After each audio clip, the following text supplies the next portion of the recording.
Abdullahi Ibnu Abi Awfa എന്ന സഹാബി പറയുകയാണ്, കുഞ്ഞാ ജുലൂസൻ ഇൻദൻ നബി അശിയത അറഫ. അറഫയുടെ ദിവസം അന്നത്തെ സായം സന്ധ്യയ്ക്ക് മുമ്പ് അസറിന് ശേഷം ഞങ്ങളും മുത്തുനബിയും കൂടി അറഫയിൽ സമ്മേളിച്ചിരിക്കുകയാണ്. അപ്പോൾ അല്ലാഹുവിന്റെ റസൂല് പറഞ്ഞു, ഈ സദസ്സിൽ ആരെങ്കിലും കുടുംബ ബന്ധം വിച്ഛേദിച്ചവനുണ്ടെങ്കിൽ നമ്മിൽ നിന്നവർ എഴുന്നേൽട്ടു പോകട്ടെ. കുടുംബ ബന്ധം മുറിച്ചവൻ സ്വർഗാവകാശിയല്ല. ആരെങ്കിലും ഉണ്ടെങ്കിൽ അവൻ എഴുന്നേറ്റു പോകട്ടെ. ആരും എഴുന്നേറ്റില്ല. ഒരു സഹാബി എഴുന്നേറ്റു. ആ സദസ്സിന്റെ മൂലയിലിരുന്ന ഒരു സഹാബി എഴുന്നേറ്റു. കുറച്ചു സമയം കഴിഞ്ഞപ്പോ ആ സഹാബി തിരിച്ചു വന്നു. അല്ലാഹുവിന്റെ റസൂല് ചോദിച്ചു, എല്ലാവരും ഇരുന്നപ്പോ നീ എഴുന്നേറ്റു പോയത് എന്തിനാണ് എന്ന് ചോദിച്ചപ്പോ അല്ലാഹുവിന്റെ റസൂലെ അവിടെന്ന് പറഞ്ഞത് ഞാൻ കേട്ടു. ലഖദ് സമിഅതു ഖൗലക, അവിടെന്ന് പറഞ്ഞത് ഞാൻ കേട്ടു. കാനലി ഖാലത്തുൻ, എനിക്കൊരു മാതൃ സഹോദരി ഉണ്ടായിരുന്നു. തുസാരിമുനി, ഞാനും അവരും പിണക്കത്തിലായിരുന്നു. എന്റെ എളാമ്മ, എന്റെ മാതൃ സഹോദരിയും ഞാനും തമ്മിൽ കുടുംബബന്ധം മുറിച്ചിരുന്നു. ഞാൻ പെട്ടെന്ന് എളാമ്മയുടെ മുന്നിലെത്തി. ഉടനെ എളാമ്മ ചോദിച്ചു, മല്ലദീ ജിഅത ബിക, നീ എന്തിനാണ് ഇപ്പോൾ ഇങ്ങോട്ട് കടന്നു വന്നത്? നിന്റെ പതിവ് ഇങ്ങനെയല്ലല്ലോ, നീ വരാതിരിക്കുന്നവനാണല്ലോ. ഇപ്പോൾ ഈ സദസ്സിലേക്ക് വന്നത് എന്തുകൊണ്ടാണെന്ന് ചോദിച്ചപ്പോ അല്ലാഹുവിന്റെ ഹബീബേ അവിടെന്ന് പറഞ്ഞ ഹദീസ് ഞാൻ അവരെ പറഞ്ഞു കേൾപ്പിച്ചു. എന്റെ എളാമ എനിക്ക് വേണ്ടി പൊറുക്കലിനെ തേടി, ഞാൻ അവർക്ക് വേണ്ടിയും പൊറുക്കലിനെ തേടി. ഇത് പറഞ്ഞപ്പോ അല്ലാഹുവിന്റെ റസൂല് പറഞ്ഞു, അഹ്സൻത അഹ്സൻത, നീ നല്ല കാര്യമാണ് ചെയ്തത്. ഇജ്ലിസ്, ഈ സദസ്സിൽ ഇരുന്നാലും. എന്നിട്ട് അവിടുന്ന് ലോകത്തോട് പറഞ്ഞു, ലാ തൻസിലുർ റഹ്മത്തു അലാ ഖൗമിൻ ഫീഹിം ഖാതിഉ റഹ്മിൻ, കുടുംബ ബന്ധം മുറിച്ചവൻ ഇരിക്കുന്ന സദസ്സിൽ അല്ലാഹുവിന്റെ റഹ്മത്ത് ഇറങ്ങുന്നതല്ല. പടച്ചോൻ കാക്കട്ടെ. ഈ സദസ്സിൽ കുടുംബ ബന്ധം മുറിച്ച ആരെങ്കിലും ഉണ്ടോ എന്ന് കൈപൊക്കിക്കേ. വാകട്ടെ ഉണ്ടെങ്കിൽ അവരെ എഴുന്നേറ്റ് പോയി ആരോടാണോ മുറിച്ചത് അവരുമായി പൊരുത്തപ്പെടിക്കും. മുട്ടാറില്ല, ആരും ഇല്ല കേട്ടോ, എല്ലാവരും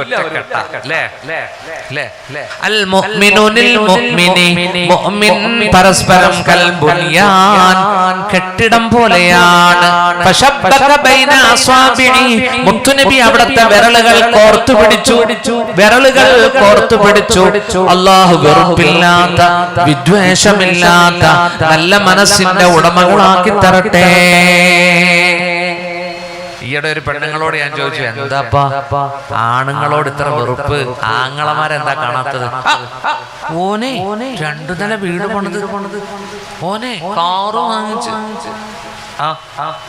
അപ്പൊ പെങ്ങക്ക് ആങ്ങളോട് അസൂയ വരാൻ കാരണം 2 നില വീട് പണിതും കാറ് വാങ്ങിച്ചതും. അല്ലാഹുവേ, ആ പെങ്ങക്കും അതുപോലെ വലിയ വീടും കാറും കൊടുക്കണേ അല്ലാ എന്ന് ഞാൻ ദുആ ചെയ്യുക. അപ്പൊ എല്ലാത്തിന്റെയും പിന്നിൽ എന്താ? ഹസദാണ്. ഇസ്തഈനു അലാ ഖളാഇ ഹവായിജികും ബിൽ ഖിത്മാൻ, നിങ്ങളുടെ ആവശ്യങ്ങൾ നേടിയെടുക്കാൻ നിങ്ങൾ അല്പം മറച്ചു വെക്കണം എന്ന് മുഹമ്മദ് മുസ്തഫ. വിദേശത്ത് പോകാൻ ആഗ്രഹിക്കുമ്പോൾ തന്നെ തുറന്ന് പറയരുത്. പാസ്പോർട്ട് എടുക്കണം, അതിന്റെ കോപ്പി അങ്ങോട്ട് അയക്കണം. അപ്പോ വിസ വരും, തഅ്ശീറ വരും. എന്നാലും പറയരുത് ആരോടും. നോക്കൂ, ട്രാവൽ ഏജൻസിയെ കണ്ട് ടിക്കറ്റ് ബുക്ക് ചെയ്യണം, ഒരു ദിവസം തീരുമാനിക്കണം. ഉസ്താദിനോട് പറഞ്ഞ് ഇൻഷാ അല്ലാഹ് ഇനി നിങ്ങൾക്ക് പറയാം. എന്നാലും പാരപണിയുന്നവരുണ്ട്. ഇവരെ അങ്ങനെ കടല് കടത്താൻ പറ്റൂല, നീ പോന്നൊന്ന് കാണണോടാ എന്ന് പറയുന്നു. എന്താ ജനങ്ങളൊക്കെ ഇങ്ങനെ ഹൃദയത്തിൽ ഈ വിദ്വേഷവും വെറുപ്പും ഇങ്ങനെ കൊണ്ട് നടക്കുന്നത് അല്ലേ? നോക്കൂ, സഹാബത്തിന് ഈ വെറുപ്പും വിദ്വേഷവും ഇല്ലായിരുന്നു. അല്ലാഹു പടച്ചവൻ നമ്മുടെ മനസ്സ് നന്നാക്കി തരട്ടെ. പ്രിയമുള്ള സുഹൃത്തുക്കളെ, വബിദിൽ ഖുർബാ, കുടുംബബന്ധം ചേർക്കണേ, കുടുംബബന്ധം ചേർക്കണേ. ഇനി നമുക്ക് ആരോടാണ് കടമയുള്ളത്? അല്ലാഹു പറയുന്നു, വൽ യതാമാ വൽ മസാകീൻ. കുടുംബബന്ധം ചേർത്ത് കഴിഞ്ഞാൽ ഇനി നമുക്ക് സമൂഹത്തിലെ രണ്ട് വിഭാഗത്തോട് കടമയുണ്ട്. ആരാണ് രണ്ട് വിഭാഗം? ഒന്ന് അനാഥകളാണ്, യതീമാണ്. മറ്റൊന്ന് മിസ്കീനാണ്, അഗതികൾ, പാവങ്ങൾ. യതീമും മിസ്കീനും. മഗ്രിബിന് നാം ഓതുന്ന സൂറത്തിന്റെ പ്രമേയം എന്താ?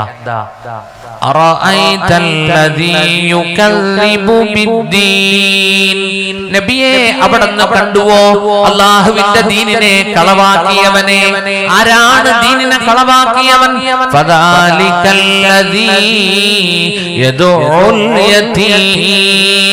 അവനാണ് യതീമിനെ അട്ടിയോടിക്കുന്നവൻ.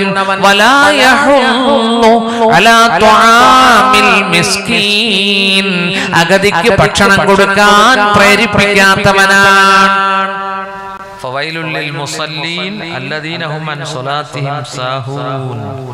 എന്നിട്ട് അല്ലാഹു പറഞ്ഞു, അവര് തടഞ്ഞു വെക്കുന്നു. പരോപകാര വസ്തുക്കളെ, ബക്കറ്റ്, പിക്കാസ്, തൂമ്പ, ഇതൊക്കെയാ പരോപകാര വസ്തുക്കൾ. അതുപോലും വായ്പ കൊടുക്കാത്തവനാണ് മതനിഷേധി. ഉണ്ടോ? എന്താ ഈ സൂറത്തിന്റെ വിഷയം? എന്തെല്ലാം കാര്യങ്ങളാ? അനാഥകളെയും അഗതികളെയും ബഹുമാനിക്കണം, സ്നേഹിക്കണം. വലിയ പുണ്യമാണ്. ഒരിക്കൽ ഒരു സ്വഹാബി അല്ലാഹുവിന്റെ റസൂലിനോട് പറഞ്ഞു, യഷ്കൂ കസ്വത ഖൽബി, മുത്തായ നബിയേ, എന്റെ ഹൃദയത്തിന് കാഠിന്യമാണ്, എന്റെ ഹൃദയത്തിന് വല്ലാത്ത പാരുഷ്യമാണ്. അപ്പോൾ അല്ലാഹുവിന്റെ റസൂല് പറഞ്ഞു, നിന്റെ ഹൃദയത്തിന്റെ കടുപ്പം മാറും, ആർദ്ര മനസ്കനാകും നീ. ഇർഹമിൽ യതീം, നീ യതീമിനോട് കരുണ കാണിക്കണം. വംസഹ് റഅസഹു, യതീമിന്റെ ശിരസ് നീ തലോടി കൊടുക്കണം. യലിൻ സദ്റുക്, നിന്റെ ഹൃദയം വിശാലമാകുമെന്ന് മുഹമ്മദ് മുസ്തഫ. അവിടെന്ന് പറഞ്ഞു, നിങ്ങൾ യതീമിന്റെ കരച്ചിൽ സൂക്ഷിച്ചോ. അത് നിശയുടെ നിശബ്ദതയിൽ, നിശീഥിനിയുടെ ഇരുട്ടത്ത് അത് കയറിപ്പോകും. ജനങ്ങൾ ഉറങ്ങുമ്പോ അനാഥ മക്കളുടെ വിലാപം കയറിപ്പോകും ഹളറത്തുൽ ഖുദ്സിയയിലേക്ക്. കണ്ടോ? യതീമുകളെ പീഡിപ്പിക്കരുത്. ഖൈറു ബൈത്തിൽ മുസ്ലിമീന ബൈത്തുൻ ഫീഹി യതീമുൻ യുഹ്സനു ഇലൈഹി, മുസ്ലിം ഭവനങ്ങളിൽ ഏറ്റവും നല്ല ഭവനം യതീമിനോട് കരുണ കാണിക്കുന്ന ഭവനമാണ്. വശർറു ബൈത്തിൽ മുസ്ലിമീന ബൈത്തുൻ ഫീഹി യതീമുൻ, മുസ്ലിം ഭവനങ്ങളിൽ മോശമായ ഭവനം പീഡിപ്പിക്കപ്പെടുന്ന അനാഥയുള്ള യതീമുള്ള വീടാണെന്ന് നബിയുനാ റസൂലുള്ളാഹി. അനാഥകളെയും അഗതികളെയും പരിപാലിക്കാൻ അല്ലാഹു നമുക്ക് തൗഫീഖ് നൽകട്ടെ. ഒരുപാട് അവരെ പറ്റി ഖുർആനിൽ ഒരുപാട് അല്ലാഹു പറഞ്ഞിട്ടുണ്ട്. അല്ലേ? ഇന്ന് അനാഥയെ വിറ്റ് കാശാക്കുന്നവരുണ്ട്, കമ്മീഷൻ വാങ്ങുന്നവരുണ്ട്. അല്ലേ? യതീഖാന തുടങ്ങുന്നതിന് മുമ്പ് ചെറിയ വീടായിരുന്നു, ഒരു പഴയ മൊബൈലായിരുന്നു. യതീഖാന തുടങ്ങിക്കഴിഞ്ഞു വലിയ മൊബൈല്, വലിയ കാറ്, വലിയ വീട്. ഇതൊക്കെ എങ്ങനെ ഉണ്ടായി? അല്ലേ? അതൊക്കെ ഒരു ചൂഷണത്തിന് വേണ്ടി. ചിലര് ഈ ഹജ്ജിനും ഉംറയ്ക്കൊക്കെ പോകുന്നവരെ വിമർശിക്കാറുണ്ട്. സുഹൃത്തുക്കളെ, ഇതൊക്കെ ഒരു ബിസിനസ് അല്ലേ? മനസ്സിലായി? എത്രത്തോളം വാല് പോലും ഇപ്പൊ ബിസിനസ് ആക്കി എന്നാ പറയുന്നത്. അല്ലാഹു കാക്കട്ടെ. നേരിട്ട് വിളിച്ചാൽ കിട്ടൂല, ഏജന്റ് വേണം, കമ്മീഷൻ വേണം, ഡിമാൻഡ്സുകൾ. അല്ലേ? എന്തൊരവസ്ഥയാണ്. അതുകൊണ്ട് തന്നെ ഇന്നത്തെ വാളും ഉത്ബോധനങ്ങളും ഒന്നും ജനഹൃദയങ്ങളെ സ്വാധീനിക്കുന്നില്ലല്ലോ. ഒരു തരം കച്ചവട മനോഭാവം. അള്ളാഹു പടച്ചവൻ ചിന്തിക്കാൻ തൗഫീഖ് നൽകട്ടെ. സുഹൃത്തുക്കളെ, പാവങ്ങളെ സഹായിക്കണം. പച്ച പാവങ്ങളെ, അനാഥകളെ, എവിടെ യതീമിനെ കണ്ടാലും നിങ്ങൾ ആ കുഞ്ഞിന്റെ തലയിൽ ഒന്ന് കൈവച്ചൊന്ന് തലോടി കൊടുക്കൂ. ആ കുഞ്ഞ് അനാഥനല്ല, അവൻ സനാഥനാണ് എന്ന് ബോധ്യപ്പെടുത്തി. അല്ലാഹു തൗഫീഖ് നൽകട്ടെ. സുഹൃത്തുക്കളെ, ഞാൻ എന്റെ വീട്ടിൽ ഒരു ബോക്സ് വെച്ചിട്ടുണ്ട്. എന്റെ കുഞ്ഞുങ്ങൾക്ക് പനി വന്നാൽ, ജലദോഷം വന്നാൽ ഞാനൊരു 101 രൂപ ആ ബോക്സിലേക്ക് നിക്ഷേപിക്കും. അല്ലാഹുവിന്റെ തൗഫീഖ് കൊണ്ട് ഇതുവരെ റഹ്മാനും റഹീമുമായ റബ്ബ് വലിയ രോഗങ്ങളൊന്നും വിട്ടിട്ടില്ല. അല്ലാഹു കാക്കട്ടെ. അനാഥകളുടെ ബർക്കത്ത് കൊണ്ട്, അവരുടെ ദുആ ബർക്കത്ത് കൊണ്ട് അല്ലാഹു നമ്മൾക്ക് ആരോഗ്യം തന്നനുഗ്രഹിക്കട്ടെ. ഈ സദസ്സിൽ ആർക്കെങ്കിലും എന്തെങ്കിലും രോഗങ്ങളുണ്ടെങ്കിൽ ആ രോഗം അല്ലാഹു ശിഫയാക്കി തരട്ടെ. പാവങ്ങളെ സ്നേഹിച്ചോ, അനാഥകളെ സ്നേഹിച്ചോ.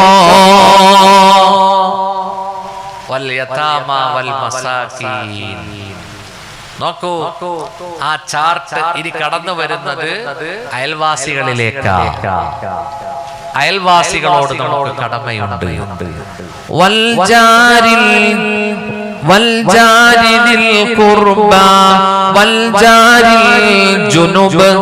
അല്ലാഹു പറയുന്നു, കുടുംബ ബന്ധമുള്ള അയൽവാസികളോട് കടമയുണ്ട്, അകന്ന അയൽവാസികളോടും കടമയുണ്ട്. ഹദീസിൽ വരുന്നു, മുത്തുനബി പറയുകയാണ്, അൽ ജീറാനു സലാസ, അയൽവാസികൾ 3 വിഭാഗമാണ്. മിൻഹും മൻ ലഹു സലാസതു ഹുഖൂഖ്, 3 പേരിൽ 3 വിഭാഗം അയൽവാസികളിൽ ഒരു അയൽവാസിക്ക് 3 ഹക്കുണ്ട്. വമിൻഹും മൻ ലഹു ഹഖാൻ, ചിലർക്ക് 2 ഹക്ക്, ചിലർക്ക് 1 ഹക്കുണ്ട്. 3 ഹക്കുള്ളതാരാണ്?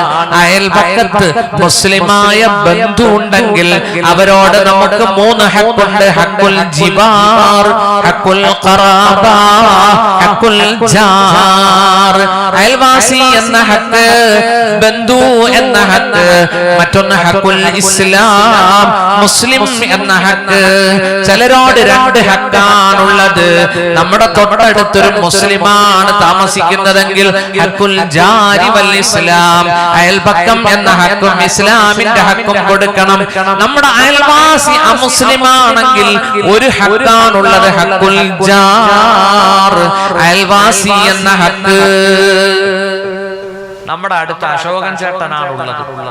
അല്ലെങ്കിൽ ഞങ്ങളൊക്കെ ഈരാറ്റുപേട്ട, കോട്ടയത്ത് ഞങ്ങളുടെ അയൽവാസികളൊക്കെ ക്രിസ്ത്യാനികളാണ് കൂടുതലും. ജോർജ് നമ്മുടെ അയൽപക്കത്തുണ്ടെങ്കിൽ അദ്ദേഹത്തോട് ഒരു ഹക്ക്, ഒരു ഹക്കുണ്ട്. എന്താ? ഹക്കുൽ ജിവാ. ഒരിക്കൽ ഹബീബായ മുത്ത് ചോദിച്ചു, അതദറൂന മാ ഹക്കുൽ ജാർ, അയൽവാസികളോടുള്ള ഹക്ക് നിങ്ങൾക്കറിയുമോ? അയൽവാസികളോടുള്ള കടമ നിങ്ങൾക്കറിയുമോ? എന്നിട്ട് പ്രവാചകൻ പറഞ്ഞു, ഇനിസ്തഖറലക അഖറൽതഹു, അയൽവാസി നിന്നോട് വായ്പ ചോദിച്ചാൽ കൊടുക്കണം. വൈനിസ്തഗാസ ബിക അഗസ്തഹു, അയൽവാസി നിന്നോട് സഹായം ചോദിച്ചാൽ നീ സഹായിക്കണം. വഇദാ മരിള, അയൽവാസി രോഗിയായാൽ ഉബ്തഹു, നീ സന്ദർശിക്കണം. വഇദാ മാത, അയൽവാസി മരണപ്പെട്ടാൽ ഇത്തബഅത ജനാസതഹു, ആ ജനാസയെ നീ പിൻപറ്റണം, ആ ജനാസയെ നീ ഫോളോ ചെയ്യണം.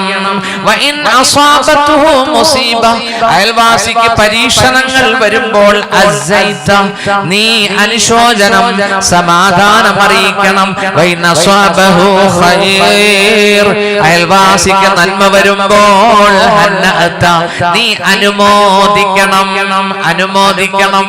നിന്റെ അയൽവാസിക്ക് നന്മ വരുമ്പോൾ നീ അനുമോദിക്കണം.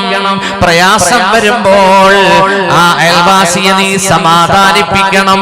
എന്നിട്ട് മുത്ത് പറയുകയാണ്, വലാ തൂദീഹി ബിഖദരി, നിന്റെ വീട്ടിലെ ഡ്രെയിനേജ് ദുർഗന്ധം, ആ വേസ്റ്റും ആ അഴുക്കുചാലിലെ വെള്ളവും കൊണ്ട് നിന്റെ അയൽവാസിയെ നീ ഉപദ്രവിക്കരുത്. അതിനെ നീ കുഴിച്ചു മൂടിക്കൊണ്ടാവണം. നിന്റെ വീട്ടിലെ വേസ്റ്റും ചപ്പും ചവറും നിന്റെ പറമ്പിൽ അയൽവാസിയുടെ പറമ്പിലേക്ക് നീ വലിച്ചെറിയരുത്. അതിനെ കുഴിയെടുത്ത് മൂടണം. നോക്കൂ എത്രമാത്രം കടമയുണ്ട് അയൽവാസികളോട്. വലാ തസ്തസീലു അലൈഹി ബിൽ ബിനാ, അയൽവാസിയെ ബുദ്ധിമുട്ടിക്കുന്ന രൂപത്തിൽ കെട്ടിടം പണിയരുത്. ഫതഹജുസ അൻഹു റീഹ്, മന്ദമാരുതനെ തടയുന്ന രൂപത്തിൽ വലിയ ബഹുനില കെട്ടിടങ്ങൾ കെട്ടിപ്പൊക്കരുത്. പൊക്കാം ഇല്ലാ ബിഇദ്നി, അനുവാദം മേടിച്ചുകൊണ്ടായിരിക്കണമെന്ന് മുഹമ്മദ് മുസ്തഫ. വൈദശ്തറൈതൽ ഫാകിഹ, നീ വീട്ടിൽ ഫ്രൂട്ട്സ് വാങ്ങുമ്പോൾ അഹ്ദില, നിന്റെ അയൽപക്കത്ത് നീ ഹദിയ കൊടുക്കണം. ഹദിയ കൊടുക്കണം. ഒറ്റയ്ക്ക് പഴവർഗ്ഗങ്ങൾ തിന്നരുത്. അയൽപക്കത്തെ കുഞ്ഞുങ്ങൾ അവിടെ നോക്കി നിൽക്കുക. നമ്മൾ 2 കിലോ ആപ്പിള് 3 കിലോ ഓറഞ്ച് ഒക്കെ ആയിട്ട് വരും.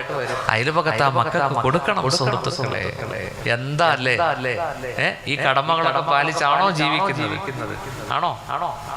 ഹബീബെ ഇറച്ചി മേടിച്ചാൽ അയൽവാസിക്ക് പരിഗണന കൊടുക്കണമെന്ന് അബൂദർ റളിയല്ലാഹു അൻഹുവിനോട് പറഞ്ഞു പ്രവാചകൻ, യാ അബൂദർ, യാ അബൂദർ, ഓ അബൂദർ റളിയല്ലാഹു അൻഹു, ഇദാ തബഖത മറക, നല്ല ചാറ്, ഇറച്ചി പോലുള്ള ചാറ് വെക്കുമ്പോൾ ഫതആഹദ് ജിറാനക ഫസിദ് മാഅഹാ, അതിന്റെ ചാറ് വെള്ളം കൂട്ടി വെച്ചുകൊണ്ട് അയൽവാസിയെ പരിഗണിക്കണമെന്ന് പഠിപ്പിച്ച മുഹമ്മദ് മുസ്തഫ.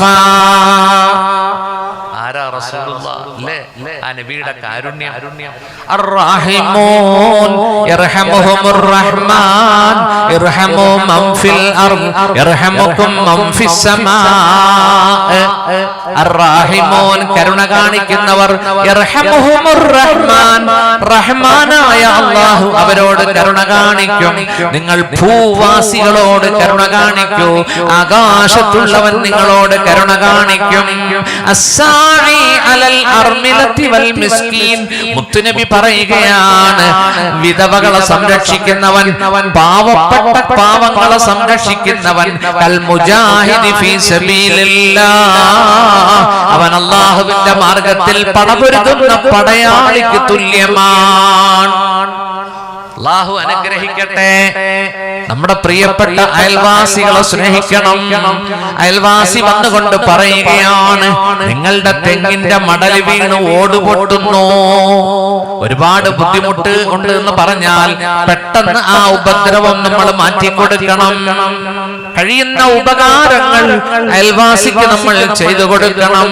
മുത്തുനബി പറയുകയാണ്, മാസാല ജിബ്രീലു യൂസിനി ബിൽ ജാർ, ജിബ്രീൽ അലൈഹിസ്സലാം എന്നോട് വസിയത്ത് ചെയ്തുകൊണ്ടിരുന്നു, ഹത്താ ലനന്തു അന്നഹു സയുവരിസു, സ്വത്തിൽ അനന്തരാവകാശം സ്വീകരിച്ചേക്കുമോ, അയൽവാസിക്ക് കൊടുക്കേണ്ടി വരുമോ എന്ന് ഞാൻ ഊഹിച്ചുപോയി.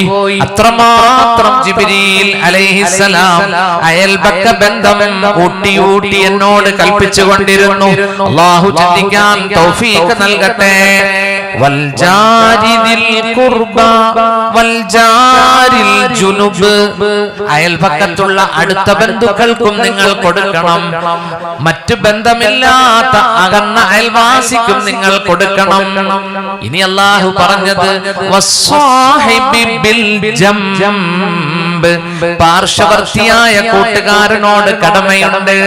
ആരാ പാർശ്വവർത്തിയായ കൂട്ടുകാരൻ? നമ്മുടെ ഡ്രൈവർമാർ, നമ്മുടെ ലേബേഴ്സ്, നമ്മുടെ തൊഴിലാളികൾ. മുഫസ്സിറുകൾ പറയുന്നു, നമ്മുടെ സഹധർമ്മിണിയും അതിൽപ്പെട്ടതാണ്. നമ്മുടെ ചാരത്ത് നിൽക്കുന്ന കൂട്ടുകാരൻ അത് ഭാര്യയാണ്. ഭാര്യയോടും നമുക്ക് കടമയുണ്ട് അല്ലേ? ഭാര്യ ഭർത്തൃ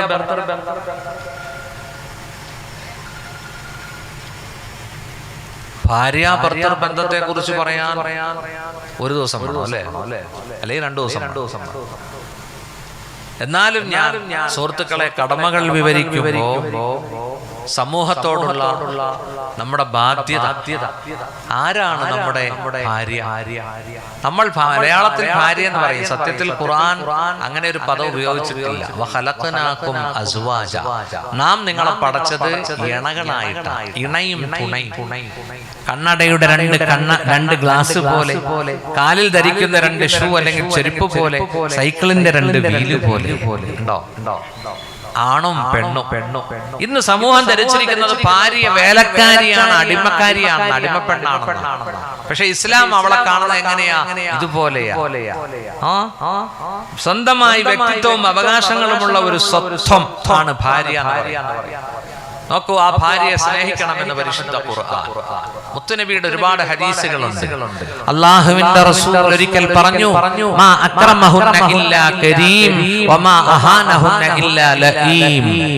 പെണ്ണിനെ ബഹുമാനിക്കുകയില്ല, ഭാര്യയ്ക്ക് റെസ്പെക്ട് കൊടുക്കുകയില്ല, ബഹുമാന്യനായ ഭർത്താവല്ലാതെ, വമാ അഹാനഹുന്ന ഇല്ലാ ലഈം, ഭാര്യയെ നിന്ദിക്കുകയില്ല, നിന്ദ്യനായ ഭർത്താവല്ലാതെ, ലഈം ആക്ഷേപാർഹനായ പുരുഷനല്ലാതെ പെണ്ണിനെ നിന്ദിക്കുകയില്ലെന്ന് മുഹമ്മദ് മുസ്തഫ. ഒരു ഹദീസിൽ വരുന്നുണ്ട്, അല്ലാഹുവിന്റെ റസൂൽ പറഞ്ഞു, ഈമാൻ കാമിലാകുന്നത് സ്വഭാവം നന്നാകുമ്പോഴാണ്. അക്മലുൽ മുഅ്മിനീന ഈമാനൻ അഹ്സനുഹും ഖുലുഖാ വഖൈറുകും ഖൈറുകും ലിനിസാഇഹിം. നിങ്ങളിൽ ഉത്തമർ നിങ്ങളുടെ ഭാര്യയോട് നല്ല രൂപത്തിൽ ഇടപഴകുന്നവരാണ്. അല്ലാഹു നമ്മുടെ സ്വഭാവം നന്നാക്കി തരട്ടെ. അല്ലാഹു നമ്മുടെ സ്വഭാവം നന്നാക്കി തരട്ടെ. പ്രിയമുള്ള സുഹൃത്തുക്കളെ, ഒരു പെണ്ണിനെ സംബന്ധിച്ച് മുത്തുനബി പറഞ്ഞത്, ഭർത്താവിന്റെ പൊരുത്തം നേടി മരിക്കുന്ന പെണ്ണ് സ്വർഗത്തിലാണെന്നാണ്. ഏതെങ്കിലും ഒരു പെണ്ണ് മരണപ്പെട്ടാൽ അവളുടെ ഭർത്താവ് ആ ഭാര്യയിൽ സംതൃപ്തയാണെങ്കിൽ ദഖലത്തിൽ ജന്ന, അവൾ സ്വർഗത്തിലാണെന്ന് നബിയുനാ റസൂലുള്ളാഹി. ഭർത്താവിന്റെ പൊരുത്തം സ്നേഹം മേടിച്ച് മരണപ്പെടുന്ന ഭാര്യമാരിൽ അല്ലാഹു നമ്മളെ ഉൾപ്പെടുത്തട്ടെ. അല്ലാഹു നമ്മളെ ഉൾപ്പെടുത്തട്ടെ. സുഹൃത്തുക്കളെ, ഭാര്യയ്ക്കും ഭർത്താവിനും ഒരേ തുല്യ അവകാശങ്ങളാണെങ്കിലും ഇസ്ലാം ഒരു ദറജ ആർക്ക് കൊടുത്തിട്ടുണ്ട്? വലിർ റിജാലി അലൈഹിന്ന ദറജ, ഒരു പദവി ആണുങ്ങൾക്ക് അല്ലാഹു കൊടുത്തിരിക്കുന്നു. കുടുംബം എന്ന സ്ഥാപനത്തിന്റെ ചെയർമാൻഷിപ്പ് അല്ലാഹു കൊടുത്തിരിക്കുന്നത് ആണുങ്ങൾക്ക്. അത് അടക്കി ഭരിക്കാൻ വേണ്ടിയല്ല, പിന്നെ സ്ഥാപനം, കുടുംബം എന്ന സ്ഥാപനം മുന്നോട്ട് പോകണമെങ്കിൽ അതിന്റെ കമാൻഡിങ് ആരുടെ കയ്യിൽ വേണം? ആരുടെ കയ്യിൽ വേണം? താത്തയുടെ കയ്യില? അല്ല, കാക്കയുടെ കയ്യിൽ. താത്താടെ കയ്യിലെങ്ങാനും കൊടുത്ത പിന്നെ അവൾ എപ്പ പോകുന്നു, എപ്പം വന്ന് കയറുന്നു എന്ന് പറയാൻ പറ്റൂല. അല്ലേ? الرجال قوامون على النساء بما فضل الله بعضهم على بعض وبما أنفقوا من أموالهم فالصالحات قانتات حافظات للغيب بما حفظ الله. പുരുഷന്മാരാണ് الرجال قوامون على النساء, സ്ത്രീകളുടെ കൈകാര്യകർത്താക്കൾ. ബിമാ ഫളലല്ലാഹു ബഅദഹും അലാ ബഅദ്, അവരിൽ ചിലരെക്കാൾ അല്ലാഹു ശ്രേഷ്ഠരാക്കി. കണ്ടോ? ആണും പെണ്ണും അല്ലാഹുവിന്റെ സൃഷ്ടികളാണെങ്കിലും പെണ്ണിനേക്കാൾ ഒരു പദവി ആണുങ്ങൾക്കാണ് അല്ലാഹു കൊടുത്തത്. തലയിലെ മുടി എണ്ണി നോക്ക്, ആണുങ്ങൾക്ക് കൂടുതൽ, പെണ്ണുങ്ങൾക്ക് കുറവാണ്. സുഹൃത്തുക്കളെ, കാലിന്റെ വിരൽ മുതൽ കൈ വിരൽ വരെ പെണ്ണ് പെണ്ണാണ്, പുരുഷൻ പുരുഷനാണ്. പുരുഷന് പൗരുഷവും സ്ത്രീക്ക് സ്ത്രൈണതയും കൊടുത്തവനാണ് അല്ലാഹു. അതുകൊണ്ട് അല്ലാഹു തആല പെണ്ണുങ്ങളോട് പറഞ്ഞില്ലേ, യാ നിസാ അൻ നബി ലസ്തുൻ كأحد من النساء إن اتقيتن فلا تخضعن بالقول فيطمع الذي في قلبه مرض. അല്ലാഹു പറയുകയാണ്, ഏ പ്രവാചക പത്നിമാരെ, യാ നിസാ അൻ-നബി ലസ്തുന്ന കഅഹദിൻ മിനൻ നിസാ, നിങ്ങൾ മറ്റു പെണ്ണുങ്ങളെ പോലെയല്ല. ഇനി തഖൈതുൻ, നീ സർവേശ്വരനായ അല്ലാഹുവിനെ ഭയക്കുന്നെങ്കിൽ. കണ്ടോ, നിങ്ങളും സാധാരണ പെണ്ണുങ്ങളും ഒരുപോലെയല്ല. പ്രവാചകന്റെ പത്നിമാരെ, യാ നിസാ അൻ-നബി ഫലാ തഖ്ലഅന ബിൽ ഖൗൽ, നിങ്ങൾ വാക്കുകൊണ്ട് കൊഞ്ചിക്കൊഴയരുത്, നിങ്ങൾ വാക്കുകൊണ്ട് മിതത്വം കാണിക്കണം. അന്യപുരുഷന്മാരോട് പറയുമ്പോ നിങ്ങൾ അല്പം അവിടെ നിങ്ങൾ സൂക്ഷിച്ച് സംസാരിക്കണം. ഫലാ തഖ്ലഅന ബിൽ ഖൗൽ ഫയത്മഅ അല്ലദീ ഫീ ഖൽബിഹി മറൽ, ഹൃദയത്തിൽ രോഗമുള്ളവൻ ആശിച്ചു പോകുമെന്ന് പരിശുദ്ധ ഖുർആൻ.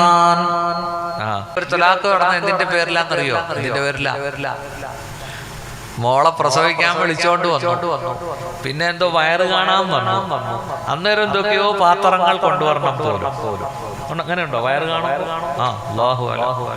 സുഹൃത്തുക്കളെ, അത് കഴിഞ്ഞ് കുഞ്ഞ് ജനിച്ചു.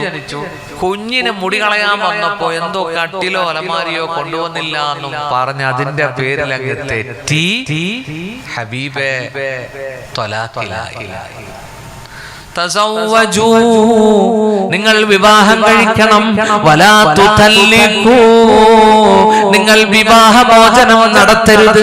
ഫഇന്ന ത്വലാഖ യഹ്തസ്സു മിൻഹു അർശുർ റഹ്മാൻ, ത്വലാഖിലൂടെ അല്ലാഹുവിന്റെ അർശ് വിറയ്ക്കുമെന്ന് മുഹമ്മദ് മുസ്തഫ. അബ്ഗളുൽ ഹലാലി ഇൻദല്ലാഹി അത്വലാഖ്, ഹലാലിൽ അല്ലാഹു അനുവദിച്ചെങ്കിലും അല്ലാഹുവിന് ഏറ്റവും അനിഷ്ടമുള്ള ഒരു കാര്യമാണ് ത്വലാഖ് മൊഴി കൊടുക്കുന്നത് എന്ന് മുഹമ്മദ് മുസ്തഫ. വിവാഹം കഴിക്കാൻ പറഞ്ഞു, വിവാഹം മോചനം പ്രോത്സാഹിപ്പിച്ചിട്ടില്ല, അനുവദിച്ചു. ഒരു സാഹചര്യത്തിലും യോജിച്ചു പോകാൻ കഴിയാതെ വരുമ്പോ വിവാഹമോചനമാണ് കരണീയമെങ്കിൽ പിരിയാനുള്ള അനുവാദം ഖുർആൻ തന്നു. ഇന്ന് ആ നിയമം എടുത്തിട്ട് എല്ലാവരും അങ്ങ് വെച്ച് കാച്ചുകയാ അല്ലേ? സുഹൃത്തുക്കളെ, തന്റെ ഭാര്യയുടെ ഓജസ്സും തേജസ്സും ഒക്കെ മങ്ങുമ്പോ എന്നാ ഇനി ഒന്ന് മൊഴി ചൊല്ലി വേറൊന്ന് സ്വീകരിച്ചേക്കാം. അതുപോലെ പെണ്ണുങ്ങളുടെ പീഡനം അനുഭവിക്കുന്ന ഒരുപാട് ആണുങ്ങളും ഉണ്ട്. അത് പറയാതിരിക്കാൻ പറ്റൂല. വൽ ഖൗലു ഖൗലുഹാ എന്നൊക്കെ കിതാബ് എഴുതിയിട്ടുണ്ട്. പെണ്ണിന്റെ വാക്കാ വാക്ക് അല്ലേ? ഒരു ദിവസം ഒരു ഭാര്യയും ഭർത്താവും ഇലാ ഹളറത്തി റസൂലില്ലാഹ്, അവര് വിവാഹമോചിതരായവരാണ്. അവരുടെ കുഞ്ഞിനെയും കൊണ്ട് മുത്തുനബിയുടെ മുന്നിൽ വന്നു. ഉപ്പ പറയുന്നു കുഞ്ഞിനെ എനിക്ക് വേണം, ഉമ്മയും പറയുന്നു കുഞ്ഞിനെ എനിക്ക് വേണം. നോക്കൂ, നബിയുടെ സദസ്സിൽ വന്നു. ആ ബാപ്പ പറയുകയാണ്, വലദീ, എന്റെ കുഞ്ഞാണിത്, എന്റെ കുഞ്ഞാണിത്. ഖറജ മിൻ സുൽബി യാ റസൂലല്ലാഹ്, എന്റെ നട്ടെല്ലിൽ നിന്ന് പുറത്തു വന്ന കുഞ്ഞാണിത് നബിയേ. എന്റെ നട്ടെല്ലിൽ കൂടെ വന്ന കുഞ്ഞാണ് നബിയെ, എനിക്ക് വേണം ഈ കുഞ്ഞിനെ. അവള് പറയുന്നു അവൾക്ക് വേണമെന്ന് പറയുന്നു. ഇത് കേട്ടപ്പോ അവളെന്ത് പറഞ്ഞു? ഹമലഹു ഖിഫ്ഫാ വളഅഹു ശഹ്വാ. നബിയെ അങ്ങനെയല്ല, ഹമലഹു ഖിഫ്ഫ, ഇയാൾ ഈ കുഞ്ഞിനെ ചുമന്നത് ഒരു വെയിറ്റും സഹിച്ചല്ല, നട്ടലിലൊന്നും ആ ഭാരമൊന്നും അയാൾ അനുഭവിച്ചിട്ടില്ല. വവളഅഹു ശഹ്വ, ഇയാൾ ഈ നുത്ഫയെ എന്നിലേക്ക് നിക്ഷേപിച്ചത് വികാരത്തോടു കൂടിയാണ് നബിയെ. എന്നാൽ ഞാനോ ഹമൽതുഹു കുർഹാ വവളഅതുഹു കുർഹാ വഅർളഅതുഹു ഹൗലൈനി കാമിലൈൻ. ഞാൻ ഈ കുഞ്ഞിനെ ഞാനാണ് ഗർഭം ധരിച്ചത്, ബുദ്ധിമുട്ട് സഹിച്ച് ഞാനാണ് ബുദ്ധിമുട്ട് സഹിച്ച് പ്രസവിച്ചത്. ഞാൻ 2 കൊല്ലം അമ്മിഞ്ഞ പാലും കൊടുത്തു നബിയേ. അല്ലാഹുവിന്റെ റസൂൽ ഇതെല്ലാം കേട്ടിട്ട് രണ്ടുപേരുടെ മുഖത്തും നോക്കിയിട്ട് ഒരു തീരുമാനം എടുത്തു. എന്താണ് ആ തീരുമാനം? പറ. ഒരു കിസ് അല്ലേ? എന്താണ് തീരുമാനം എടുത്തത്? കുഞ്ഞിനെ മുറിച്ചിട്ട് പാപ്പച്ചിക്കും അമ്മച്ചിക്കും കൊടുത്തു. ഓരോരോ പീസ്. അല്ലാഹുവിന്റെ റസൂൽ തീരുമാനമെടുത്തു, ആ കുഞ്ഞിനെ ആർക്ക് കൊടുക്ക? ഉമ്മയ്ക്ക് കൊടുക്ക. സുഹൃത്തുക്കളെ, അങ്ങനെ അഇമ്മത്ത് മസ്അല എഴുതി ഇതുപോലുള്ള പ്രശ്നങ്ങൾ വരുമ്പോൾ ആൺകുട്ടിയാണെങ്കിൽ 7 വയസ്സുവരെ ഉമ്മയ്ക്ക് വളർത്താം, പെണ്ണാണെങ്കിൽ 9 വയസ്സുവരെ തള്ളയ്ക്ക് വളർത്താം. അത് കഴിഞ്ഞ് ഈ ഭർത്താവ് മുകല്ലഫാണ്, അദ്ദേഹമാണ് ഭാര്യയുടെയും കുഞ്ഞുങ്ങളുടെയും ഉത്തരവാദിത്വം ഏറ്റെടുത്തവൻ. അത് കഴിഞ്ഞ് ബാപ്പയാണ് ഈ കുഞ്ഞുങ്ങൾക്ക് സംരക്ഷണവും ചെലവും കൊടുക്കേണ്ടത്. സുഹൃത്തുക്കളെ, എന്താ ഇസ്ലാമിന്റെ നിയമങ്ങൾ? അല്ലാഹു ചിന്തിക്കാൻ പടച്ചവൻ തൗഫീഖ് നൽകട്ടെ, മനസ്സിലാക്കാൻ അല്ലാഹു നമുക്ക് തൗഫീഖ് നൽകട്ടെ. ഒരുപാട് വിശദീകരിക്കാനുണ്ട് സുഹൃത്തുക്കളെ, ഞാൻ അങ്ങോട്ട് കടക്കുന്നില്ല. അല്ലാഹു പടച്ചവൻ നമുക്കെല്ലാവർക്കും ഭാര്യയോടുള്ള കടമ നിർവഹിക്കാൻ, ഭർത്താവിനോടുള്ള കടമ നിർവഹിക്കാൻ അല്ലാഹു തൗഫീഖ് നൽകട്ടെ. നമ്മുടെ കുടുംബ ജീവിതത്തിൽ അല്ലാഹു തൗഫീഖ് നൽകട്ടെ. പ്രിയപ്പെട്ട പ്രിയതമനെ സ്നേഹിക്കണം. അല്ലാഹുവിന്റെ റസൂൽ പറഞ്ഞു, നല്ല പെണ്ണ് ഖൈറുൻ നിസാഇ ഇംറഅത്തുൻ, ഒരു പെണ്ണാണ് ഇന്നലർത ഇലൈഹാ സറതുക. ഭർത്താവ് നോക്കുമ്പോൾ ഭർത്താവിനെ സന്തോഷിപ്പിക്കുന്ന പെണ്ണ്. വ ഇൻ അമർതഹാ ത്വാഅതുക, കൽപ്പിക്കുമ്പോൾ അനുസരിക്കുന്നവൾ നല്ല പെണ്ണാണ്. വ ഇൻ ഗൈബത അൻഹാ അഫിലത്ക ഫീ നഫ്സിഹാ വ മാലിക്, നീ അകലുമ്പോൾ വിദേശത്ത് പോകുമ്പോൾ അവളുടെ ശരീരവും നിന്റെ ധനവും സൂക്ഷിക്കുന്ന പെണ്ണ് ഉത്കൃഷ്ടയായ പെണ്ണാണെന്ന് മുഹമ്മദ് മുസ്തഫ.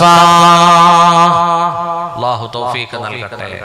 എൻ്റെ പ്രിയമുള്ള സുഹൃത്തുക്കളെ, നമ്മുടെ കുടുംബ ബന്ധത്തിൽ അല്ലാഹു ബർക്കത്ത് നൽകട്ടെ. സ്വാലിഹീങ്ങളായ മക്കളെ അല്ലാഹു നമുക്ക് നൽകട്ടെ. നാം എപ്പോഴും റബ്ബിനോട് പ്രാർത്ഥിക്കണം, വ അസ്ലിഹ് ലീ ഫീ ദുർരിയതി. ഖുർആന്റെ ദുആയാണ്. സൂറത്തുൽ അഹ്കാഫിൽ അങ്ങനെ ഒരു ദുആ ഉണ്ട്. നമ്മൾ ദുആ ചെയ്യുന്നുണ്ടോ? മക്കൾക്ക് വേണ്ടി ദുആ ചെയ്യണം, നമ്മുടെ പൊന്നു മക്കൾക്ക് വേണ്ടി.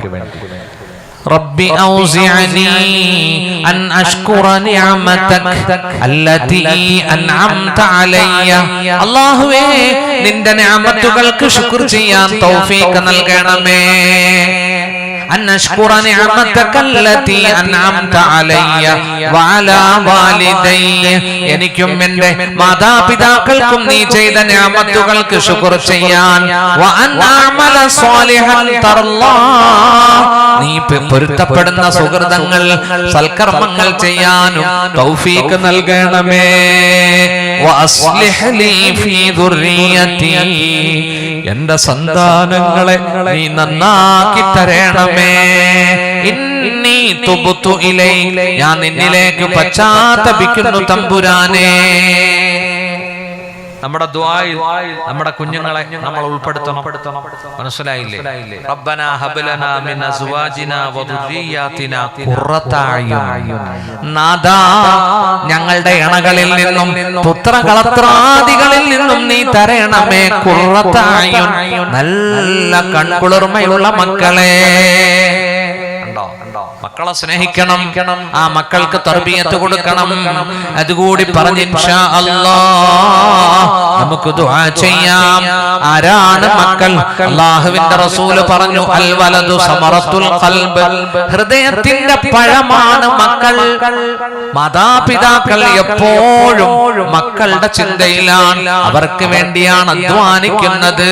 നമ്മുടെ മക്കളെ നാം സ്നേഹിക്കണം, അവർക്ക് ധാർമ്മികമായ വിദ്യാഭ്യാസം നൽകണം, അവർക്ക് ദീൻ കൊടുക്കണം, അവരെ നമസ്കരിക്കാൻ കൽപ്പിക്കണം. മക്കളെ സ്നേഹിക്കണം, അവരോട് കരുണ കാണിക്കണം. നിങ്ങളുടെ കുഞ്ഞുങ്ങളോട് നമസ്കരിക്കാൻ കൽപ്പിക്കണം. 7 വയസ്സിലെത്തുമ്പോ 10 വയസ്സിലെത്തുമ്പോ ആ നമസ്കാരത്തിന്റെ വിഷയത്തിൽ ഉഴപ്പ് കാണിച്ചാൽ പൊട്ടാത്ത രൂപത്തിൽ ചെറിയ പണിഷ്മെന്റ് നിങ്ങൾക്ക് കൊടുക്കാമെന്ന് മുഹമ്മദ് മുസ്തഫ. ചെറുപ്പത്തിലെ ഒരു പട്ടാള ചിട്ടയിൽ വേണം കുടുംബത്തിലെ അംഗങ്ങളെ വളർത്തിയെടുക്കാൻ. ഏറ്റവും വലിയ പട്ടാള ചിട്ട എന്ന് പറയുന്നത് റബ്ബിന്റെ മുമ്പിൽ 5 നേരം സുജൂദ. അല്ലാഹു തആല പഠിച്ചവൻ നോക്കൂ, +2 10ാം ക്ലാസ് ഒക്കെ മദ്രസയിൽ നിന്ന് പാസ്സായിട്ട് ഈ മക്കൾ പോവുകയാണ്. ഇവിടെ എനിക്ക് കാണാൻ സാധിച്ചത് നജ്മുൽ ഹുദ പൂർവ്വ വിദ്യാർത്ഥികൾ. കണ്ടോ, നമ്മളൊരു ലിങ്കിങ്ങിലൂടെ അവരെ പിടിച്ചു നിർത്തണം. ഇല്ലെങ്കിൽ ഈ കുട്ടികൾ +2 എവിടെയെങ്കിലും പഠിക്കും, അവിടെ ഏതെങ്കിലും രാഷ്ട്രീയ പ്രസ്ഥാനങ്ങളിൽ ചേക്കേറും, അവരൊരു പക്ഷേ നിരീശ്വരവാദികളായിരിക്കും. നമ്മുടെ പൊന്നു മക്കൾ നമസ്കാരം ഉപേക്ഷിക്കും. സുഹൃത്തുക്കളെ, പിന്നെ അവര് നിരീശ്വര നിർമ്മത പ്രസ്ഥാനത്തിന്റെ പിന്നാലെ പോകുന്നത് കാണാം. നമ്മുടെ മക്കളുടെ ഭാവി നഷ്ടപ്പെട്ടോ ഇല്ലേ? റബ്ബിനൊരു സുജൂദ് പോലും ചെയ്യാത്ത ഒരവസ്ഥയുണ്ടാവും. അതിന് മാറ്റം വരുത്തണം. ഞാൻ ഒറ്റ ഹദീസ് പറയുകയാണ്, നമ്മുടെ മക്കളോട് നമുക്ക് എന്ത് ഹക്കാ ഉള്ളത്? ഹദീസിൽ വരുന്നുണ്ട്, അല്ലാഹുവിന്റെ റസൂൽ പറഞ്ഞു, ഹഖുൽ വലദി അലൽ വാലിദി സലാസ. മാതാപിതാക്കൾക്ക് മക്കളോട് 3 ഹക്കുണ്ട്. അയ്യുഹ്സിന ഇസ്മഹു ഇദാ ഉലിദ. പൊന്നുമക്കൾ ജനിക്കുമ്പോൾ നല്ല പേര് വിളിക്കണം. വയുഅല്ലിമഹുൽ കിതാബ ഇദാ അകല. ബുദ്ധി വികസിക്കുമ്പോൾ വേദം പഠിപ്പിച്ചു കൊടുക്കണം. ശാരീരികമായി മാനസികമായി വളർച്ചയെത്തുമ്പോ വിവാഹം കഴിച്ചു കൊടുക്കണം. 3 ഹക്ക്. നല്ല പേര് വിളിക്കണം. കുഞ്ഞ് ജനിച്ചാൽ നല്ല പേര് വിളിക്കണം. ഇപ്പൊ എന്താ പേര് വിളിക്കുന്ന അറിയോ? സുബ്ഹാനല്ലാഹ്. അർത്ഥമൊന്നും നോക്കൂല, എവിടെയെങ്കിലും നെറ്റി കാണും, അതെടുത്തങ്ങ് ഫോർവേഡ് ചെയ്യും. പണ്ഡിതന്മാരോട് ചോദിക്കണ്ടേ? ഈയിടെ എൻ്റെ ഒരു സുഹൃത്തുണ്ട്, എൻ്റെ അടുത്ത് പറഞ്ഞു, ഭാര്യ പ്രസവിച്ചു, പെൺകുഞ്ഞ്, 2 അക്ഷരമുള്ള ഒരു പേര് വേണം. ഞാൻ വെള്ളപ്പേപ്പർ എടുത്തു, സാമാരുടെ പണി പേരിടലാണ്. കുറെ നല്ല പേര് കുറിച്ച് കൊടുത്തു. അദ്ദേഹം പറഞ്ഞു, ഇതൊക്കെ അറബിയല്ലേ? ഞാൻ കുറിച്ച പേര് ഇതൊക്കെയാ: ഫിദ, നദ, ഹിബ, റില്ല. നല്ല പേരല്ലേ? ഇതൊക്കെ ഞാൻ വെച്ചതാ എനിക്ക് പെൺകുഞ്ഞുണ്ടായാൽ ഇടാൻ വേണ്ടി. പക്ഷെ അല്ലാഹു എനിക്ക് പെൺമക്കളെ തന്നില്ല. എനിക്ക് 2 പിള്ളേരേ ഉള്ളൂ. സുഹൃത്തുക്കളെ, അദ്ദേഹത്തോട് ഞാൻ പറഞ്ഞു, നിങ്ങൾ ഇഷ്ടമുള്ള പേര് നിങ്ങൾ ഇട്ടോ. നിങ്ങൾക്ക് അറബി പേര് ഇഷ്ടമല്ലെങ്കിൽ ഇഷ്ടമുള്ള നിങ്ങൾ ഇട്ടോ. അയാൾ മൂത്ത മോൾക്ക് പേരിട്ടോ. എന്നിട്ടോ നിധി എന്നിട്ടോ. നിധി. രണ്ടാമതും ഭാര്യ പ്രസവിച്ചു, അതും പെണ്ണ്. ഇയാള് പേര് വിളിച്ചു വിധി എന്ന്. 1 കൊല്ലം കഴിഞ്ഞപ്പോ 3ാമത്തെ കുട്ടിയും റിലീസായി, അതും പെണ്ണ്. ഇയാള് കുഞ്ഞിന് പേരിട്ടു ചതി എന്ന്. സുഹൃത്തുക്കളെ, പ്രസവം നിർത്താത്തോണ്ട് ഒന്നും കൂടി പ്രസവിച്ചു, അതും പെണ്ണ്. ഇയാള് പോയിട്ട് ഭാര്യയോട് പറഞ്ഞു മതി എന്ന്. എങ്ങനെയുണ്ട്? അപ്പൊ പ്രാസമൊക്കെ ഒപ്പിച്ച് 2 അക്ഷരം ഒപ്പിച്ച് ഇങ്ങനെ പേരെടുത്തവരുണ്ട്. അല്ലാഹു കാക്കട്ടെ. ആ സൈസ് പേരൊന്നും ഇടരുത്. ഒരു സംഭവം പറയട്ടെ. ഒരു ദിവസം ഒരു ഉപ്പ മകന്റെ കയ്യും പിടിച്ച് ഇലാ ഹളറത്തി ഉമർ ബിനുൽ ഖത്താബ്, അമീറുൽ മുഅ്മിനീൻ ഉമർ ബിനുൽ ഖത്താബിന്റെ സദസ്സിലേക്ക് വരുന്നു. യാ അമീറുൽ മുഅ്മിനീൻ, ഇന്ന ബിനി യഉകുനി. എന്റെ മോനാണ്, ഇതെന്റെ മോൻ അനുസരണക്കേട് കാണിക്കുന്നു, എന്നോട് എതിര് ചെയ്യുന്നു, എതിർവാക്കുകൾ പറയുന്നു. അവിടുന്ന് ഉപദേശിക്കണം. ഖലീഫ ഉമറുൽ ഫാറൂഖ് തങ്ങള് ആ കുഞ്ഞിനെ ഉപദേശിച്ചു. അപ്പോൾ ആ കുഞ്ഞ് തിരിച്ചു ചോദിക്കുകയാണ്, അമീറുൽ മുഅ്മിനീൻ, അമാലിൽ ഇബ്നി അലൽ വാലിദി ഹഖുൻ. മാതാപിതാക്കൾക്ക് മക്കളോട് ഹക്കില്ലേ? മാതാപിതാക്കൾക്ക് മക്കളോടും ഹക്കില്ലേ? അപ്പോൾ അമീറുൽ മുഅ്മിനീൻ പറഞ്ഞു ഹഖുണ്ട്. എന്താ നമ്മുടെ ഹഖ്? മഹാനവറുകൾ പറഞ്ഞു അയ്യന്തഹിബ ഉമ്മഹു, ഉമ്മയെ തെരഞ്ഞെടുക്കലാണ്. വിവാഹം കഴിക്കുന്നതിനു മുമ്പ് ഓരോരുത്തരും തന്റെ ജീവിത പങ്കാളിക്കുള്ള ഉത്തമ ഗുണങ്ങൾ ചിന്തിക്കണം. സംസ്കാര സമ്പന്നയായ ഒരു സ്ത്രീയെ തെരഞ്ഞെടുക്കണം. ഉമ്മാക്ക് സംസ്കാരം കൊടുക്കണം. രണ്ടാമത്തത് മക്കൾ വളർന്നു വരുമ്പോൾ ഖുർആൻ പഠിപ്പിക്കണം. ഒന്നാമത്തത് നല്ല പേര് വിളിക്കണം. രണ്ടാമത്തത് ഖുർആൻ പഠിപ്പിച്ചു കൊടുക്കണം.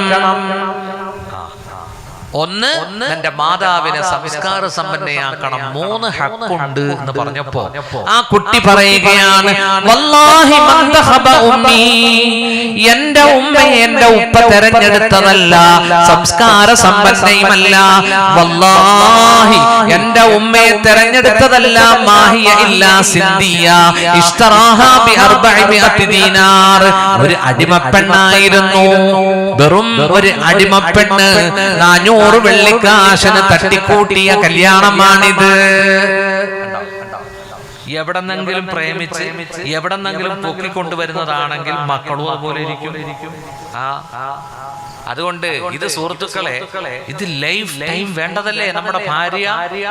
ആണോ? അപ്പോ നല്ല മൂല്യങ്ങളുള്ള, നല്ല ഉത്കൃഷ്ടയായ, നല്ല കുടുംബം പശ്ചാത്തലം. ഹദീസിൽ പറഞ്ഞ 4 പരിഗണിച്ചോന്നേ, കുഴപ്പമില്ല അല്ലേ? ഹദീസിൽ പറഞ്ഞ 4 പരിഗണിച്ചോ. ഏതാതൊക്കെ? തുങ്കഹുൽ മർഅത്തുൽ അർബഇൻ ലിമാലിഹ വലി ജമാലിഹ വലി നസബിഹ വലി ദീനിഹ. പക്ഷെ പ്രഥമ പരിഗണന ഏതിന് കൊടുക്കണം?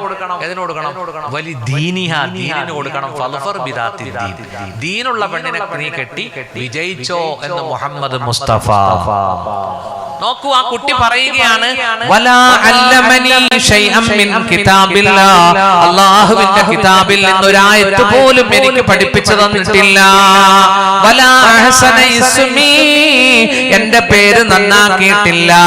സമ്മാനി ജുഅലാ, ഞാൻ ജനിച്ചപ്പോ എന്റെ ഉപ്പ എന്നെ പേര് വിളിച്ചത് കരിവണ്ടേ എന്നാണ്. കരിവണ്ടേ എന്നാ വിളിച്ചത്, കറുത്തത് കൊണ്ടായിരിക്കും സുഹൃത്തുക്കളെ. അപ്പൊ ഉമർ റളിയല്ലാഹു അൻഹുവിന്റെ മുഖം വിവരണമായി. ഉമർ റളിയല്ലാഹു അൻഹു പറഞ്ഞു മകൻ കഷ്ടപ്പെടുത്തുന്നു എന്ന് പറഞ്ഞ് പരാതി പറയാനാ ഇങ്ങോട്ട് വന്നതല്ലേ. ഈ മകനെ കളഞ്ഞത് നിങ്ങൾ തന്നെയാണ്. നമ്മുടെ മക്കളെ നമ്മൾ സ്നേഹിക്കണേ. നമ്മുടെ കുഞ്ഞുങ്ങളെ തൊട്ടതിനൊക്കെ ആക്ഷേപിക്കല്ലേ. നമ്മുടെ പൊന്നുമക്കൾ ഈ കുറ്റം പറച്ചിലും വിമർശനങ്ങളും ഒക്കെ കേട്ട് മനസ്സ് മരവിച്ച് ഉപ്പാനെ വെറുക്കുന്ന അവസ്ഥയുണ്ടാകും. കുഞ്ഞുങ്ങളെ വളർത്തുന്നത് മനഃശാസ്ത്രപരമായിരിക്കണം. അൽ ഉമ്മു മദ്റസത്തുൻ ഇദാ അഅദത്തഹാ അഅദത്ത ഖൗമൻ തയ്യിബൽ അഅറാ. അതിൽ ഉമ്മക്ക് വലിയ പങ്കുണ്ട്. ഉമ്മ 2 വർഷം മുലപ്പാല് കൊടുത്ത് ഉമ്മയാണല്ലോ എല്ലാം അല്ലേ. അംഗൻവാടി, നഴ്സറി ഒക്കെ ഉമ്മയല്ലേ. ആ ഉമ്മ കുഞ്ഞുങ്ങളോട് പറയുന്ന പദങ്ങൾ പോലും സംസ്കാര സമ്പന്നമായിരിക്കണം. ചില തള്ളമാര് ദേഷ്യം വരും, എടാ വെരുക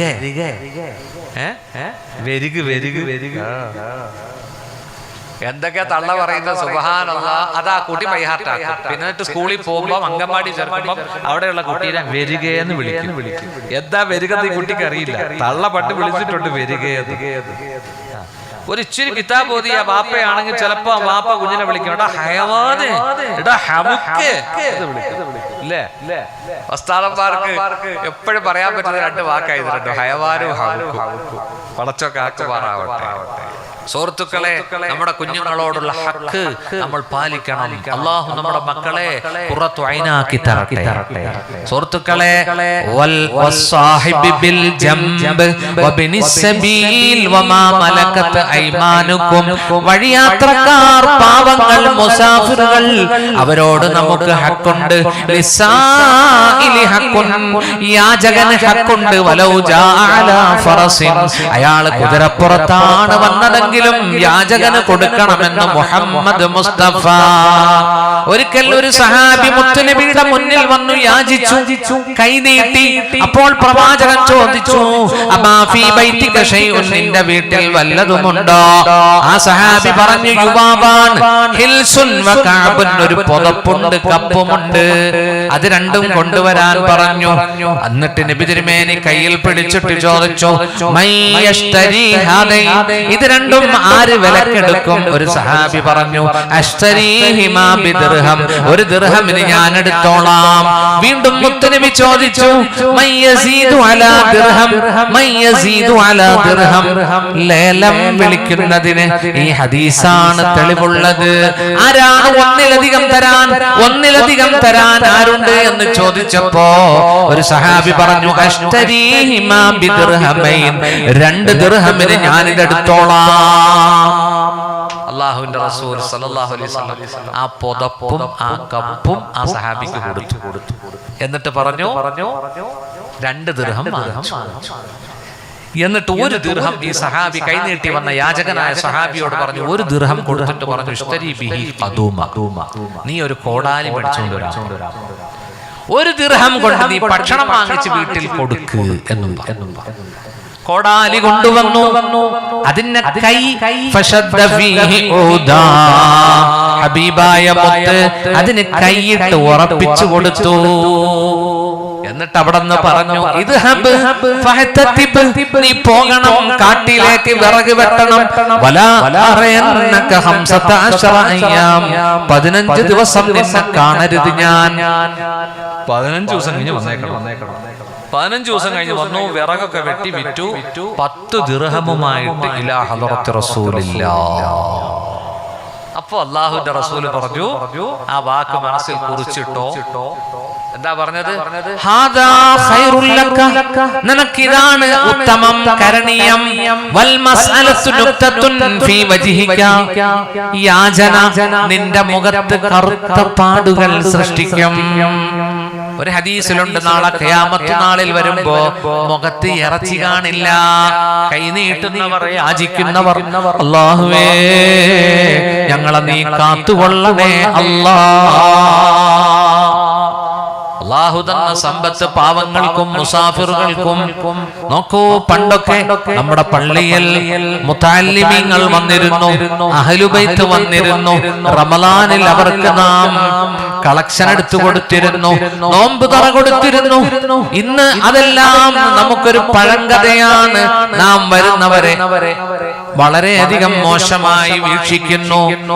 ആ നല്ല സ്വഭാവത്തിലേക്ക് പോകണം, പാവങ്ങളെ സഹായിക്കണം. അല്ലാഹു എനിക്കും നിങ്ങൾക്കും തൗഫീഖ് നൽകട്ടെ. എന്നിട്ട് അല്ലാഹു പറഞ്ഞു, ഈ കടമകളും ബാധ്യതകളും അല്ലാഹു അവതരിപ്പിച്ചിട്ട് നമ്മളോട് പറയുകയാണ്, ഇന്നല്ലാഹ ലാ യുഹിബ്ബു മൻ കാന മുഖ്താലൻ ഫഖൂറാ. പൊങ്ങച്ചക്കാരനായ കിബ്ർ നടിക്കുന്നവനെ അല്ലാഹു സ്നേഹിക്കുന്നതല്ല. അല്ലാഹു നമ്മുടെ ഹൃദയത്തിൽ നിന്ന് ഈഗോ, നമ്മുടെ ഹൃദയത്തിൽ നിന്ന് പൊങ്ങച്ചം അല്ലാഹു മാറ്റിത്തരട്ടെ. അഹങ്കരിക്കരുത് സുഹൃത്തുക്കളെ. പാവങ്ങളെ സഹായിക്കണം, ഒത്തൊരുമയോടെ ജീവിക്കണം, ഐക്യത്തോടെ മുന്നോട്ട് പോകണം. അവസാനമായി ഒരു ഹദീസ് കൂടി പറയട്ടെ. മുത്തുനബി പഠിപ്പിച്ചു,